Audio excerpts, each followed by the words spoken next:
આજે આપણે બનાવવાના છે મકાઈના વડા, જે ખૂબ જ ટેસ્ટી બને છે અને તમે સ્ટોર કરીને અઠવાડિયું 10 દિવસ એન્જોય કરી શકો છો, બહાર પણ લઈ જઈ શકો છો અને ચા સાથે ખાવાની ખૂબ મજા આવે છે.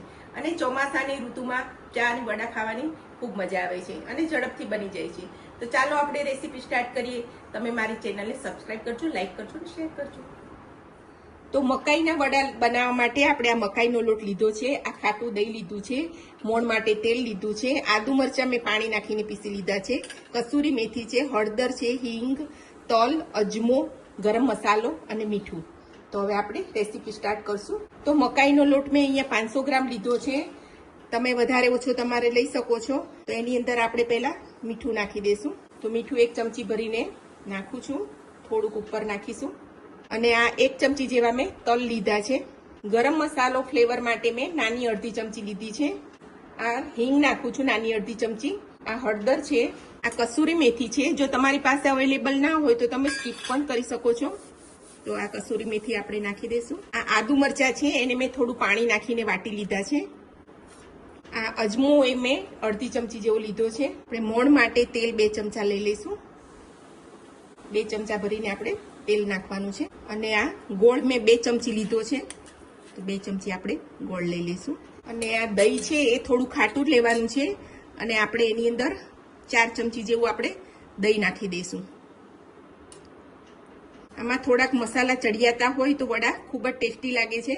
તો મસાલા થોડા આપણે ચડિયાતા કરવાના છે. તો આ બધી વસ્તુને આપણે સારી રીતે મિક્સ કરી અને પાણી નાખી અને આપણે લોટ બાંધવાનો છે. થોડો બાંધતી વખતે થોડો ઢીલો રાખવાનો અને પછી એને 1 કલાક ઢાંકી અને આપણે રહેવા દેવાનું છે. જો 1 કલાકથી વધુ પલળે તો પણ ચાલે છે, પણ ઓછામાં ઓછો 1 કલાક તો આપણે એને રેસ્ટ આપવાનો જ છે. આની અંદર મેં લાલ મરચું નથી નાખ્યું, કારણ કે મારા લીલા મરચાં એકદમ મેં તીખા લીધા છે. તમારે જો લાલ મરચું આમાં એડ કરવું હોય તો તમે કરી શકો છો. અને ગરમ મસાલો બી મેં થોડો જ લીધો છે, કારણ કે એનાથી સારી ફ્લેવર આવે છે. તો હજી આપણું આ પાણી છે એ આપણે એડ કરી દઈશું. આ પૂરા લોટમાં 1 કપ પાણી મારે જોયું છે. આપણે જે આવે છે માપ એ 1 કપ પાણી લીધું છે અને 500 ગ્રામ લોટની અંદર એટલું પાણી જોયું જાય છે. તો હવે આને આપણે લોટ સરસ બંધાઈ ગયો છે, આને ભેગો કરી આપણે અને ઢાંકી અને આપણે 1 કલાક રેસ્ટ આપીશું. ત્યારબાદ એને મસળીને આપણે પછી સરખો કરવાનો છે. તો આને હવે આપણે ઢાંકી દઈશું. તો 1 કલાક થઈ ગઈ છે અને આપણે લોટ સરસ પલળી ગયો છે. હવે એને બરોબર આપણે મસળી લેશું અને એને લોટ બાંધી લેશું, એકદમ આમ ભેગો થઈ જાય એવો. તો પાણીની જરૂર લાગે. જો તમારો લોટ સુકાઈ ગયો હોય, પાણી વધારે પીવાઈ ગયું હોય તો થોડો પાણીવાળો હાથ કરી અને મસળી લેવાનો છે એને. તો આપણે 3-4 મિનિટ આપણે કૂણવી લીધો છે અને હવે આપણો લોટ એકદમ તૈયાર થઈ ગયો છે. આ રીતે આપણો આખો લોટ રેડી થઈ ગયો છે. હવે આના પણ તમારે જો વડા બનાવવા હોય હાથેથી થેપીને, તો આ રીતે નાનું ગુલ્લું લઈ અને તમે તેલવાળો હાથ કરી અને આ રીતે બનાવી શકો છો.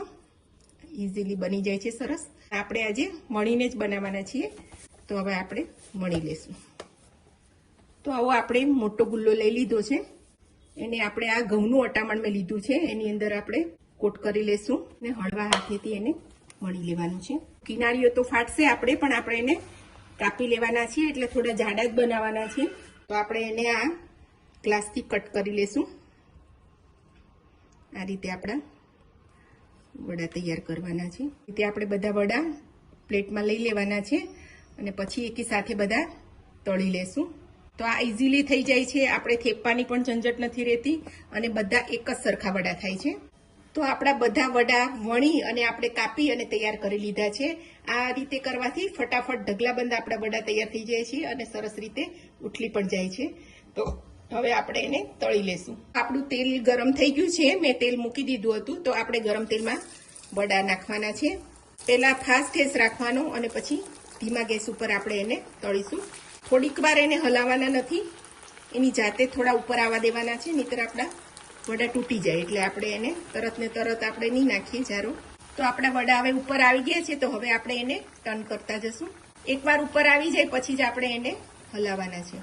તો આપણા બધા વડા ફૂલીને ઉપર આવી રહ્યા છે. તો 3-4 મિનિટ જેવું લાગે છે વડા તળાતા.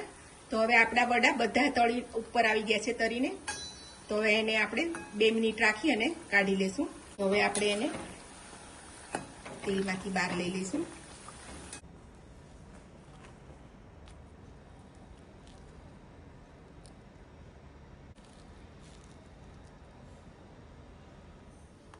તો આપણા મકાઈના લોટના વડા તૈયાર થઈ ગયા છે, હેલ્ધી છે, ટેસ્ટી છે અને ખૂબ જ સરસ લાગે છે.